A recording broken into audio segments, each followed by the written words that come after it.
Oslavenci nervózně čekali, až je pustí do vyzdobené vedlejší klece. A oslava mohla začít. Dárky si vychutnávala 20letá šimpanzice Hope, její 10letá dcera Bambary a nejstarší oslavenec, 26letý Sebastian. Šimpanzi totiž patří mezi lidoopy a dožívají se tak kolem 50 let. Takže opravdu ti naši jsou, dá se říct, v nejlepších letech. Na oslavu 3 šimpanzů také dorazila jazyková škola z Frýdku Místku. Přišli se ale hlavně podívat na svou adoptovanou opičku Bejru. Modlíza je opička a tortu je želvička.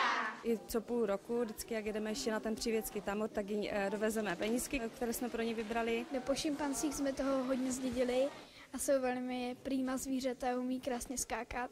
On má hodně zkušeností, že se může třeba těma zadníma nohama pověsit na strop. Oslavencům naservírovali ošetřovatelé speciální dort a jiné dobroty.